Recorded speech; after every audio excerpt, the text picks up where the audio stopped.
Kenya is losing up to 870 billion shillings every year to climate change. That is floods destroying farmland, droughts wiping out livestock, and entire communities being pushed off land their families have lived on for generations.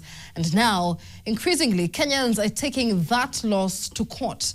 In 2022, 66 members of the Il Chamus and Tugen communities filed a petition at the Environment and Land Court in Iten, blaming the government for failing to protect them from the rising waters of Lake Baringo.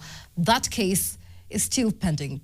It is only one of a handful of active climate cases in Kenyan court, including one in which over 200 farmers have sued the government for over 1 billion shillings.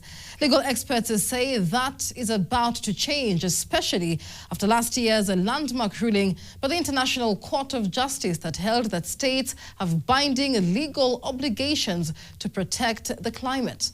Here is what to expect on Earthwise tomorrow. Kenya's climate reality is visible in the cracked earth of Turkana County, where 4 consecutive failed rain seasons in 2022 pushed millions of pastoralists to the edge. It is visible in the floods that swept through Tana River and Kisumu, displacing families who had lived in the same place for generations. It is visible in the coastline of Lamu, where communities whose ancestors fished these waters for centuries are watching the sea encroach. In the last 12 months, something has shifted dramatically in how the world views climate change. It's no longer about melting ice caps or carbon targets or government sitting in some conference in some city far away. The conversation is now about the law.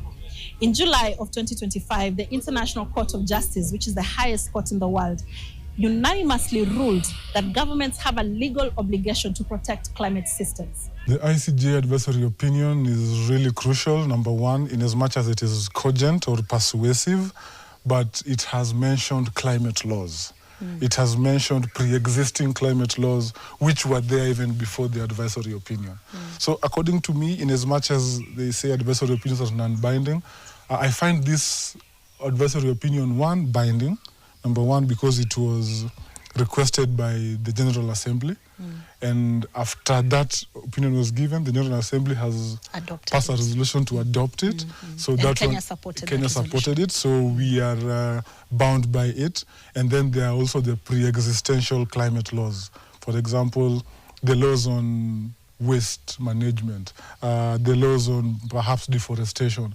All those laws are binding, but brought together, they formed the advisory opinion. So in as much as it is an opinion, it is binding. Yep.